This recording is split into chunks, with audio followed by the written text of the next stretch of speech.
உலகெங்கிலும் இருக்கிற தமிழ் சொந்தங்கள் எல்லாருக்கும் வந்து என்னுடைய வணக்கம். ஈரான் அமெரிக்கா இஸ்ரேல் போரில் வந்து இறுதியாக கிடைச்சிருக்கிற அப்டேட் என்னென்னு சொல்லி பார்த்தீங்கன்னு சொன்னால், ஈரானினுடைய மதத் தலைவர் அலி காமினி இறந்ததுக்கு பிறகு வந்து ஈரானிய ஐஆர்ஜிசின்னு சொல்லப்படுற ஈரானிய புரட்சிகர காவல் படையினர் வந்து சரணடைவார்கள்னு சொல்லி வந்து பல்வேறு யூடியூப் சேனல்களாகவும் வந்து பல்வேறு வெளிநாட்டு அமைப்புகளால் வந்து கூறப்பட்டிருந்த நிலைமையில் வந்து இப்போ வந்து பார்த்தீங்கன்னு சொன்னால் ஐஆர்ஜிசி வந்து தன்னுடைய நிலப்பாட்டை வந்து வெளிப்படுத்தி இருக்குது. ஒருபோதும் சரணடைவில்லைன்றதை வந்து அது தெளிவாக வந்து சொல்லியிருக்குது. நான் கடந்த வீடியோக்கள்லையும் சொன்னால், ஐஆர்ஜிசி என்ற இராணுவம் வந்து வேறு நாடுகளில் இருக்கிற இராணுவ படை போன்றதில்லை. அது வந்து சம்பளத்துக்காக வேலை செய்கிற அமைப்பில்லை. அது வந்து தன்னுடைய மதத்துக்காகவும் தன்னுடைய மத தலைவர்களுக்காகவும் தன்னுடைய மதத்தை நிலைநாட்டணுமன்றதுக்காகவும் வந்து உறுதியோடு செயற்படுற ஒரு அமைப்பு. அது இறுதி வரைக்கும் வந்து தன்னுடைய உயிரை தியாகம் செய்கிற ஒரு அமைப்பாக இருக்குமே தவிர ஒருபோதும் சரணடைகிற அமைப்பாக இருக்காதுன்னு வந்து நான் சொல்லியிருந்தேன். என்னென்னு சொன்னால், பல்வேறுபட்ட வீடியோக்களில் பார்த்துட்டோம். அது ஒரு சாதாரண அமைப்பில் 2 லட்சத்துக்கு மேற்பட்ட வீரர்கள் இருக்கிறாங்க. அதில் வந்து சரணடைவுக்கான வாய்ப்புகளே இல்லைன்ற மாதிரி வந்து சொல்லியிருந்தனால், அந்த அடிப்படையில் வந்து இப்போ அவர்கள் வந்து ஒரு தகவலை வந்து வெளியிட்டிருக்காங்க. எப்படின்னு சொல்லி பார்த்தீங்கன்னு சொன்னால், ஒருபோதும் வந்து சரணடைவுக்குன்றதுக்கு வந்து இடமே இல்லை. எங்களுடைய தலைவருடைய ரத்தத்துக்கு வந்து பதில் சொல்லியே ஆக வேண்டும் என்று சொல்லி தற்பொழுது 3ஆம் கட்ட தாக்குதலை வந்து நடத்தியிருக்கிறாங்க. அமெரிக்க தளங்களெல்லாம் பார்த்தீங்கன்னு சொன்னால் பற்றி எரியுது. ஈராக்கில் இருக்கிற அவர்களுடைய மிக முக்கியமான தளம் ஒன்று தற்பொழுது தீப்பற்றி எறிகிற காட்சி ஒன்று வந்து சமூக வலைத்தளங்களில் வெளியாக இருக்குது. பார்த்தீங்கன்னு சொன்னால் குவைத்தை அடிச்சிருந்தாங்க, சவுதி அரேபியாவை அடிச்சிருந்தாங்க, இப்படி பல்வேறுபட்ட கட்டாரை அடிச்சிருந்தாங்க. ஆனால் ஈராக்கை இது வரைக்கும் அடிக்காமல் இருந்தது. முந்தைய ஒரு போரில் மட்டும்தான் அடிச்சிருந்தாங்க. ஈராக்கு இது வரைக்கும் அடிக்கலை. இப்போ ஈராக்குக்கு மேலேயும் வந்து தாக்குதல் நடத்தியிருக்காங்க. அவர் சொல்கிற ஒரே ஒரு காரணம், ஐஆர்ஜிசி சொல்கிற காரணம் என்னென்னு சொல்லி பார்த்தீங்கன்னு சொன்னால், நாங்கள் ஏற்கனவே அறிவிச்சிருந்தாங்க அமெரிக்கா எங்கள் மீது தாக்குதல் நடத்தினா வந்து அமெரிக்காவுக்கு உதவி செய்கிற எங்களுக்கு அருகில் இருக்கிற தளம் இருந்தாலும் அதை அடித்து நொறுக்குவோம். அந்தந்த நாட்டோடு எங்களுக்கு சண்டை இல்லை. ஆனால் அமெரிக்காவுடைய நலன் விரும்பிகள் அமெரிக்காவுக்கு உதவி செய்கிற எந்த தளம் தங்களுக்கு அருகாமையில் இருந்தாலும் அடித்து நெருக்குவோம் என்ற மாதிரி வந்து சொல்லியிருக்காங்க. அது மட்டும் இல்லாமல் இஸ்ரேலினுடைய டெல்-அவிவ் தலைநகரம் எல்லாம் தற்பொழுது குண்டுமலை பொழிஞ்சு வருகிறா வந்து சமூக வலைத்தளங்களில் தகவல்களை பார்க்கக்கூடியதாக இருக்குது. இதுக்கெல்லாம் ஒரே காரணம், அவர்களுடைய தலைவர் கொல்லப்பட்டது என்ற அந்த செய்தி தான். நான் இதுக்கு முதல் போட்ட வீடியோவில் பார்த்தீங்கன்னா சொல்லியிருப்பேன், அலி காமினி வந்து இறக்கையில் அவர் இறக்காததுக்கான வாய்ப்புகள் நிறைய இருக்குண்டு.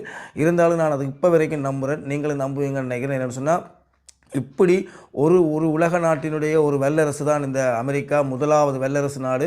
உலக பணத்திலேயா இருக்கட்டும் அல்லது ஆயுதத்திலேயா இருக்கட்டும் எல்லாத்திலேயுமே படை வீரர்கள், போர்க்கப்பல்கள், இராணுவ பலம் என்று சொல்லியிருக்கிற ஒரு நாடு அமெரிக்கா. அந்த அமெரிக்காவை வந்து தனி ஒரு ஆளாக நேருக்கு நேராக நின்று போராடுறதுக்கு வந்த ஒரு நாடு ஈரான். அந்த நாடு தன்னுடைய தலைவரை வந்து அவ்வளவு ஒரு சீக்கிரம் ஒரு நாளில் வந்து நிச்சயம் இழந்திருக்கான்னு சொல்லி நான் நம்புகிறேன்.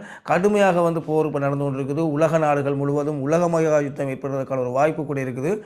இப்போ கூட இங்கே வந்து பார்த்தீங்கன்னு சொன்னால், நாங்கள் இருக்கிற இடத்துல கூட இந்த யுத்தத்தாலேயோ என்னவோ தெரியல, அடிக்கடி வந்து கரண்ட் கட் ஆகிற செயற்பாடுகளை வந்து பார்க்கக்கூடியதாக இருக்குது. இப்போ கூட நான் உங்களோட காய்ச்சிருக்கேன்னு பாருங்கள், அந்த கரண்ட் வந்து நின்றுடுது. முதல் வீடியோ செஞ்சு கொண்டிருக்கேன், கரண்ட் நின்றுடுது. இருந்தாலும் இந்த வீடியோவை நீங்கள் கொஞ்சம் சமாளித்து பார்த்துக்கொள்ளுங்க. இதான் உறவுகளே வந்து பார்த்தீங்கன்னு சொன்னால், ஒருபோதும் சரணடைவில்லை. தலைவருடைய மரணத்துக்கு வந்து இரத்தத்துக்கு வந்து நீங்கள் பதில் சொல்லியே ஆக வேண்டும் என்று சொல்லியிருக்காங்க.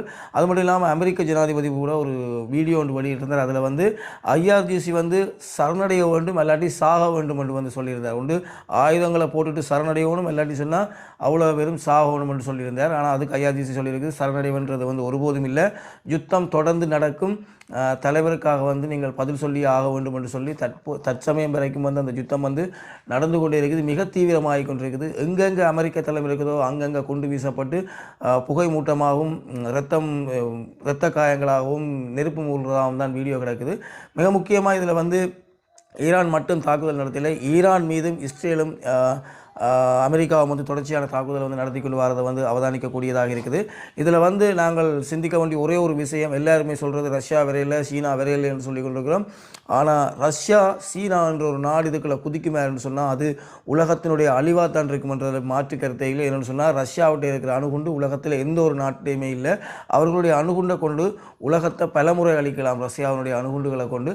அப்படிப்பட்ட ரஷ்யா தாக்கப்படுமாக இருந்தால், ஒருவேளை ஈரானுக்கு உதவி செய்ய வந்து ரஷ்யா தாக்கப்படுமா இருந்தால், முழு வீச்சில் தனக்கு பொருளாதார தடை, தன்னுடைய நாட்டை பின்தள்ளி இருக்குது இந்த அமெரிக்கான்ற கோபம் கொண்டு வெறி கொண்டு அமெரிக்காவுடைய பொருளாதாரம் சீர்குலைய வேண்டும் என்று சொல்லி ரஷ்யா முழு மூச்சில் வந்து இந்த யுத்தத்தில் ஈடுபடும்.